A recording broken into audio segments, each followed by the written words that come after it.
Good morning, everyone. Thank you for being here.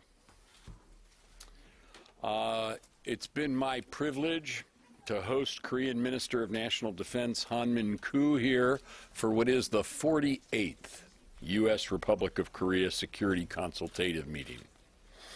These meetings are valuable opportunities for our nations to come together to address shared security challenges. And I want to thank Minister Han for his continued leadership. This is the 6th time that we've met. And I want to thank him for friendship. I admire him for his steadiness as he and I have planned our response together during some difficult moments of North Korean provocation. And while we sometimes need to be on the phone together in the middle of the night, formulating our strong responses to North Korean provocations, it's a pleasure to see him in person for a longer and deeper discussion. Always good to see you. Today's productive discussions will help ensure the U.S.-Korea alliance remains the linchpin of regional security and stability. For over 60 years, we've built this strategic alliance based on common values, shared interests, and mutual trust. And we've stood together to ensure peace and prosperity in the Asia-Pacific. But as that consequential and dynamic region changes and as threats evolve, so too does our alliance. So this week, we discussed how we can better address three issues: ensuring deterrence on the Korean Peninsula, opening new frontiers of cooperation in our alliance, and expanding the global role of our alliance. First, we could discuss the continued threat from North Korea. Indeed, North Korea's nuclear tests and ballistic missile launches, like the one that failed last evening, threaten the stability of the Korean Peninsula and the broader Asia-Pacific region. As with previous tests, we strongly condemn last night's attempt, which, even in failing, violated several UN Security Council resolutions, and affirm that this latest provocation only strengthens our resolve to work together with our Republic of Korea allies to maintain stability on the peninsula. Indeed, the United States remains committed to defending our allies against any threat with the full spectrum of American military might. That's why we're adapting our force structure on the peninsula, most recently by agreeing as allies to deploy THAAD to defend against North Korean missile threats. And that's why we're ensuring we remain ready to, as we say, fight tonight. And we're working together to achieve a conditions-based transfer of wartime operational control. And that's why the United States is reaffirming its ironclad commitment to defend South Korea with our extended deterrence capabilities. We agreed yesterday to establish the Extended Deterrence Strategy and Consultation Group, through which we will discuss further steps we can take. Make no mistake, any attack on America or our allies will not only be defeated, but any use of nuclear weapons will be met with an overwhelming and effective response. Second, just as we've recommitted ourselves to ensuring peace and stability on the Korean Peninsula and throughout the region, we're also capitalizing on new opportunities for cooperation at sea and in new domains like cyberspace. We're examining ways that our two navies can better cooperate on maritime security. We're also pleased that the U.S. ROK Cyber Cooperation Working Group is helping us synchronize and enhance cyber efforts within our alliance. And as I described at the Shangri-La Dialogue this spring and affirmed in San Diego last month, we're working together with our allies and partners across the Asia-Pacific to continue to build a principled and inclusive security network, and to undergird that network with a new phase of the U.S. rebalance to the Asia-Pacific. Minister Han and the Republic of Korea are leading the way, especially with the growing trilateral defense cooperation between the Republic of Korea, Japan, and the United States. Just last week, Chairman Dunford hosted his counterparts to discuss the North Korean threat, and I'm certain that our trilateral cooperation will grow in the years ahead.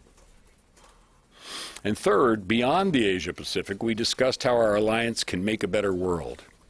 I commend Korea's active contributions to global security, including its financial assistance to Afghanistan, its support for peacekeeping in South Sudan, and its contributions to the coalition campaign to deliver ISIL a certain and lasting defeat.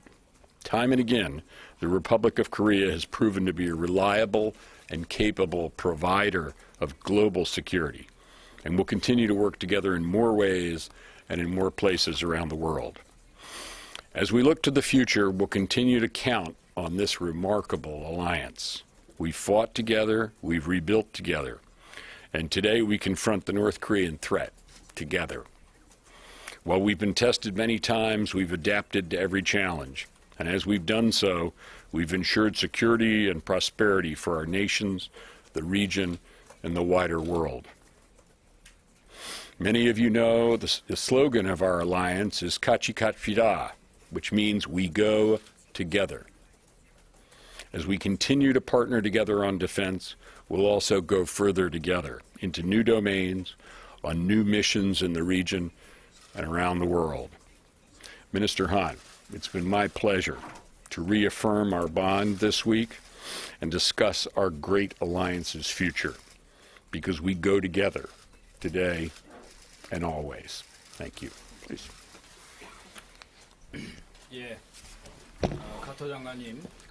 First, I'd like to thank Secretary Carter for his interest and attention towards the peace and stability of the Korean Peninsula and the progress of the ROK-US alliance.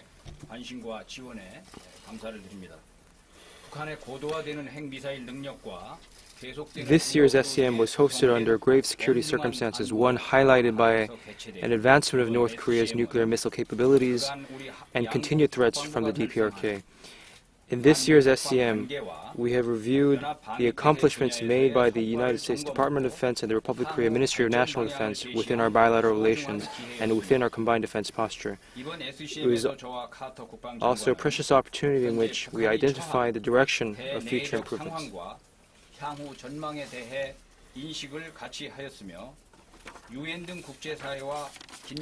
In this SCM, Secretary Carter and I shared an understanding on the internal and external circumstances that North Korea is facing, and also shared an understanding on North Korea's prospects. We have agreed to maintain a close cooperation posture with the United Nations and the international community while strengthening the momentum of applying pressure and sanctions to lead North Korea to relinquish its nuclear weapons.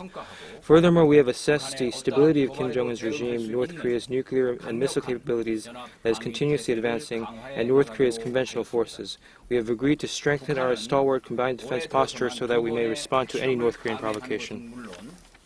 In this year alone, North Korea has conducted 2 nuclear tests and blatantly threatened the Republic of Korea, the United States, and the international community by stating it will weaponize its nuclear capacity and conduct ICBM engine tests to strike the continental United States. Under such grave circumstances, the United States' commitment towards the Republic of Korea that ensure that any North Korean attack will be met with failure and that the United States will respond effectively and overwhelmingly to any North Korean usage of nuclear weapons, has offered firm deterrence against North Korea and strengthened the Korean people's trust towards the United States' extended deterrence. 우리 국민들에게는 미국이 제공하는 확장 억제에 대한 신뢰를 배가할 것입니다. 저와 카터 장관은 점증하는 북한의 핵 WMD Secretary Carter and I, in order to respond to escalating North Korean nuclear WMD ballistic missile threats, have discussed various measures to promote effective execution capabilities of extended deterrence measures on the Korean Peninsula. Regarding specific measures, additional review will be conducted. We have also agreed to further develop bilateral naval cooperation to respond to maritime threats posed by North Korea, highlighted by its LCBM test launches. To this end, we will establish an integrated research team which includes representatives from the Ministry of National Defense, JCS, and the Navy early next year to seek specific areas for cooperation. The DoD and the MND have agreed to further strengthen defense cyber cooperation to effectively respond to North Korea's cyber attacks and threats. To this end, we will operate a bilateral cyber working group task force from October to research specific measures for bilateral cyber cooperation. During this year in which North Korea nuclear missile threats have continued, we assess there was significant progress in trilateral cooperation between Korea, United States, and Japan. We will continue to develop trilateral cooperation in 2017. To this end, we will continue to conduct the missile warning exercise, the search and rescue exercise, maritime interdiction exercise that was hosted as part of this year's RIMPAC exercise in the coming year, while also promoting trilateral intelligence sharing. By reaffirming the United States' firm commitment towards the defense of the Republic of Korea and towards extended deterrence, while reviewing the alliance's will and its response capabilities based on a solid ROK-US combined defense posture, I assess that this year's SCM, which was hosted under grave security circumstances, has served as an opportunity to showcase the value of the alliance to the Korean people, while building the trust the Korean people have towards our alliance. It has also sent a stern message to those in North Korea and highlighted the ironclad nature of the ROK-US alliance to the international community. I'd like to extend my gratitude once again to Secretary Carter for the support he has offered, and the United States government, and to the American people. I also thank Secretary Carter and the DoD for their cooperation and support for the peace and stability of the Korean Peninsula and the development of the ROK-US alliance. Secretary Carter just called a failed attempt. What does that tell you about the state of the Musadan program at this point? And do you happen to, can you say whether Kim Jong-un was actually present for this launch? And may I also ask a question of Secretary Carter on Turkey? The Turkish government says that its planes and artillery attacked more than a dozen YPG positions in northern Syria. Given that you're going to be visiting Turkey soon, I'm wondering whether you can say whether you're concerned that the partnership with Turkey is unraveling in any sense as they escalate their actions against the U.S.-aligned Kurdish forces in Syria. Thank you. 예, 먼저 제가 답변을 드리겠습니다. 북한이 어제 미사일 발사를 해서 실패한 것으로 우리가 평가를 하였는데, 북한의 무수단 미사일은 이미 2007년도에 작전 배치가 된 것으로 우리는 평가를 했습니다. 그러니까 지금과 같은 시험 발사를 하지 않고 무수단을 작전 배치했다는 뜻이고, 그 이후에 북한이 최근 들어서 무수단 미사일을 여러 차례 발사를 했습니다. I'll answer that question first. 5번 연속 실패를 했고 6번째 성공한 바가 있었고, 이번에는 또 어떠한 그들의 어떤 정치적 목적을 위해서 미사일 발사를 추진했다고 평가를 하는데, 2번에 걸쳐서 실패를 한 것입니다. 저는 앞으로도 북한이 무수단 미사일 발사는 계속 성공할 때까지 하지 않겠나 이렇게 평가를 하고, 확인되지는 않았습니다만 아마도 김정은이 이 현장에 있었을 가능성이 매우 높다고 저는 추정하고 있습니다. 이상입니다. I'll answer that question first. When it comes to Musadan launches that failed yesterday, I'll answer that question first. Regarding North Korea's failed Musadan launch yesterday, Musadan launches occurred since 2007, and they've operationally deployed this asset without conducting sufficient tests before. As such, in other words, it has been deployed without going through the necessary test phases. And in one occasion, they failed 5 times consecutively and succeeded on the 6th time. So for political purposes, they're conducting these Musdan launches, and through these failed tests, they've shown that their limits. I personally assess that Musdan launches will continue in the future, and although it has not been confirmed, we assess there was a high possibility that Kim Jong-un was at the site when the launch occurred. Thank you. And if I can just add something on as a general matter, we work very hard to anticipate and stay ahead of any possible developments in the North Korean missile threat. That's the reason for our deployments of missile defenses and taking other steps to protect the Korean Peninsula in the case of THAAD, the United States in the case of our other missile defenses. So our missile defense and other efforts are intended to stay ahead of whatever might happen in various North Korean missile programs. With respect to Turkey, our partnership is very strong in the counter-ISIL campaign. We're working with the Turks now very successfully to help them secure their border area.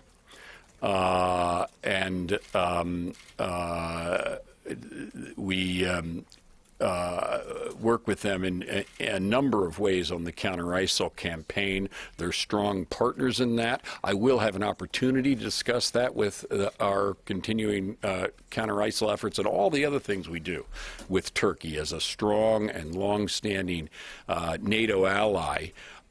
When I see Minister Ishik, which I expect to do a couple of times over the next week or so. So our counter-ISIL efforts together are very strong, and we're still gathering facts about this report to which you refer, so I can't comment on that or confirm that.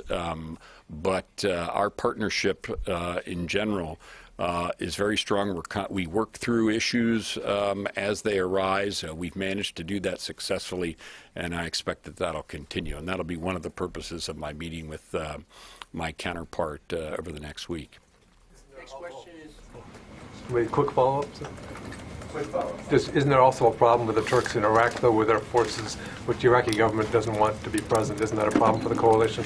Well, anybody who operates in Iraq, it needs to do so with respect to Iraqi sovereignty. We do that, and we don't conduct any operations that are not cleared through the government of Prime Minister Abadi. So that's a principle for us in every way. At the same time, Turkey is a member of the counter-ISIL coalition, and so we'll be discussing with our Turkish counterparts and our Iraqi counterparts and all the other parties to ongoing operations, which are very encouraging in terms of their the way in which the planned envelopment of Mosul step by step is proceeding. And we continue to work with everyone who has a stake in the outcome of that, which are all the members of the counter-ISIL coalition and a number of different parties within Iraq. This is a complicated situation. One of our roles as a leader of the counter-ISIL coalition is to keep everybody focused on the central threat, which is ISIL. Our next question is from Yonda.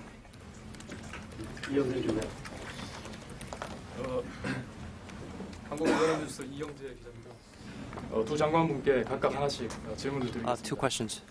먼저 한민구 장관께 여쭤보겠습니다. For Minister Han, 모두 많은 방금 한미 양국이 북한에 대한 확장 억제 실행력을 제고하는 방안을 you just mentioned extended terms measures that were discussed in the meeting. Can you tell us specifically what measures were discussed? 그리고 카트 장관께 여쭤보겠습니다. For Mr. Secretary Yu, 북한의 5차 핵실험 이후에 concerning the fifth nuclear test, 도달했다고 평가하시는지 what is your assessment on the level of nuclear technology that North Korea has reached after its fifth nuclear test? 선제 타격론이 내부하고 있는데 그에 대한 And I know there are discussions of a preemptive strike in North Korea in some factions. What is your take on such arguments and statements? 그 확장 억제의 실행력 제고와 관련해서 구체적으로 뭐 어떠한 Regarding special measures 될 on 것인가 extended 하는 deterrence. 그런 질문인데 이미 언론을 통해서도 뭐 여러 가지 I know there have 방안들이 been 거론된 바가 many 있습니다. measures that were mentioned across the press, 무슨 전략 자산의 뭐 상시 순환 배치를 포함해서 such 많은 as 방안들이 the deployment of strategic assets permanently on the Korean Peninsula on a rotational basis. I know many measures were discussed in the press, but I'll give you a further answer in a different time. Thank you. And if I can just repeat what the minister said with respect to your first question, we discussed a number of ways that extended deterrence can be further strengthened, recognizing, and no one should have any doubt about this, we have today the capabilities for extended deterrence. We've had them for a long time, and I emphasized that in my statement. The full weight of our alliance capabilities, including all U.S. capabilities. And they're very strong, very robust, very ready. We are, however, talking about a number of measures, and you named one, to further enhance deterrence. That's why we set up the working group that we set up. And with respect to the conduct of the fifth nuclear test, I can't comment on intelligence matters and the assessment of that. It just so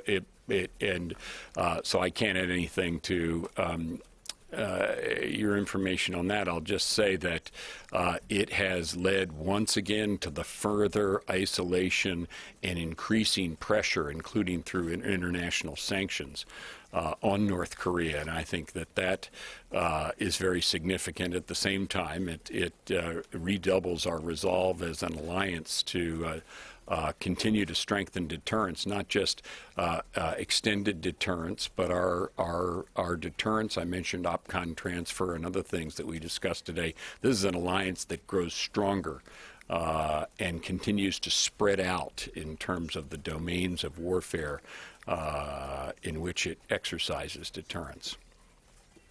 The next question is from Barbara Starr, CNN. Mr. Secretary and Mr. Minister, for both of you, because you, Mr. Secretary, you've just spoken a couple of times about the full weight of U.S. Strategic deterrence to defend South Korea, and because of your own expertise in nuclear matters, I want to ask you questions of policy, not politics. Nonetheless, it was said last night that, and I want to quote, and it was, let me just finish the question, sir, if I might, that there are about 4 minutes between the order being given and people responsible for launching nuclear weapons to do so. I want to ask you not about that. I do want to ask you, is it classified to discuss nuclear launch timeframes? It's either classified or it's not. And my second question to both of you is, CIA Director John Brennan has now openly, publicly talked on camera about his concerns that North Korea could try some destabilizing move during the transition of power in the United States, irrespective of who wins. Secretary Brennan says it's something that the new team and the current team is looking at very closely and will need to be able to address. For both of you, what are your concerns that North Korea may attempt a destabilizing action during the U.S. transfer of power? Well, if I can take that second part first, Barbara, and I'm sorry, but I'm not going to answer your first part because it is cast in terms of the ongoing presidential campaign, and I said repeatedly I'm not going to answer questions in that context. Not going to answer on that one. With respect to provocations from North Korea, I mean, I'll say, and then let Minister Han say, I mean, we remain concerned about that as an alliance, irrespective of where the United States is in its election cycle. Kim Jong-un is unpredictable. He is prone to provocations, and one of the things we talked about today is our counter-provocation planning, our counter-provocation consultation. Every time that occurs, Barbara, Minister Hahn and I are on the phone. As necessary, our two presidents are on the phone to coordinate our response. And I'll just close by saying that I mentioned that this was the 48th SCM. This is an alliance that's been going on for 6 decades. And I expect it to go on for decades to come unless North Korea fundamentally changes its behavior and the circumstance on the Korean Peninsula changes. You don't see any sign of that now, and that's why the United States and South Korea are redoubling their efforts. But do you, sir, with respect, have concern? Do you agree with the CIA director that there are concerns, irrespective of who wins the election? That's not the issue. That just simply during a transition of power in the United States, during this time frame, North Korea may attempt a destabilizing action. Well, that may be, but the point I was making was even broader than that. I think irrespective of where the United States is in its election cycle, we're very concerned about the possibility of North Korean provocations. They've conducted them in the past. We're constantly assessing the disposition of their forces, and Minister Hahn and I are constantly, and in the last 2 days of meeting together, discussed both our plans for that kind of circumstance and our close consultative mechanism, which we've had to exercise a number of times, which in recent years. So this is an abiding concern of the alliance, these provocations. Minister. 질문하신 것은 주로 카터 장관님께서 I think Secretary Carter 하실 상황이라고 생각됩니다. should answer most of the questions, 관련한 but regarding your question regarding North Korea, 우리 한국 국방부의 입장을 I'll give you a little the position of our ministry. 북한은 여러분이 잘 아시는 것처럼 North Korea, as you well know, 매우 불안정한 국가이고 is an unstable regime, 리더십이 and its leadership 의심스러운 이러한 상황이라고 보고 있기 때문에 act upon such suspicious situations. 북한의 핵 미사일 위협과 관련해서 Concerning North Korea's nuclear missile 북한의 threats, 비핵화를 이룩하기 위해서는 북한의 셈법을 we believe we need to change the calculus of North Korea to respond to such aforementioned threats. 제재와 압박의 일환으로서 As an extension of applying pressure and sanctions, 심리전 활동을 통해서 세계의 이 상황과 대한민국의 실상 그리고 북한의 실상을 북한 군인들 through psychological operations, we intend to expose North Korea to the realities of the outside world. 하는 점을 말씀을 드립니다.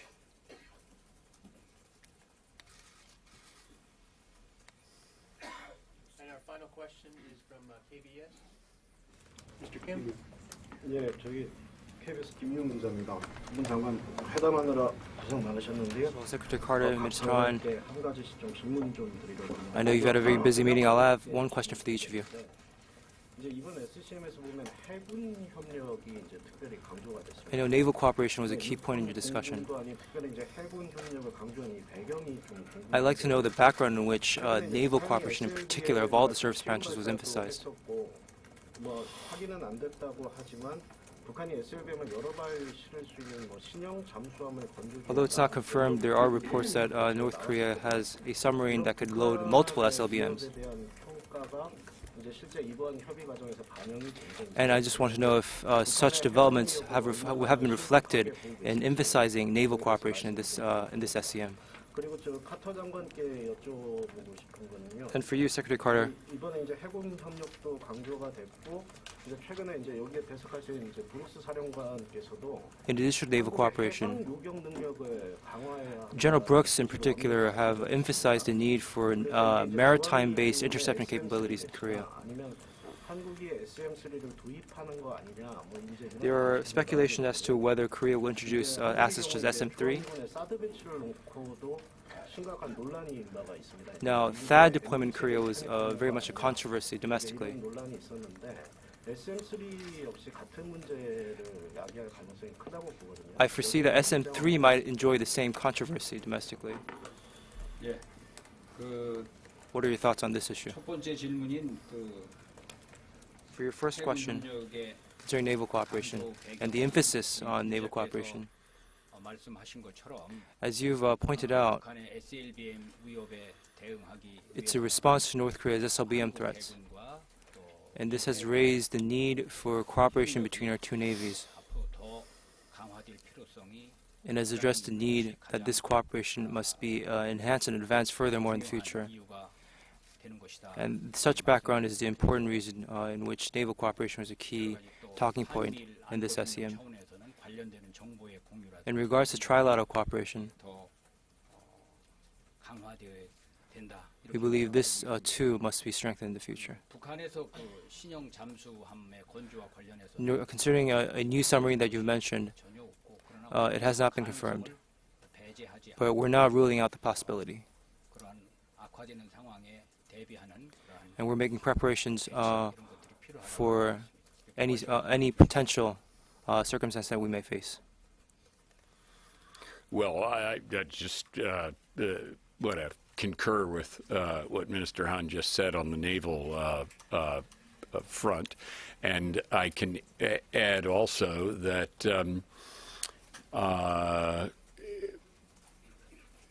there are a number of ways in which naval cooperation can strengthen the alliance in general, and the ability to respond to provocations and to conflict. So naval cooperation is very important, even as we have great cooperation already in our navies and in the air and on land, and as I mentioned, expanding into cyberspace.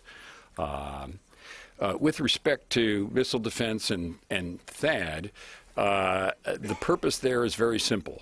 Everyone can see that North Korea is determined to try to expand its missile threat to the peninsula, to the region, and to the United States. And our missile defenses are necessary to protect our people. That's the purpose of THAAD and any other missile defenses that we develop or deploy together.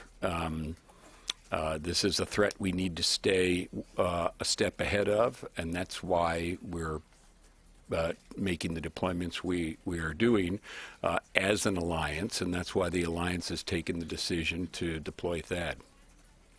Thank you, everybody. Thanks, everybody.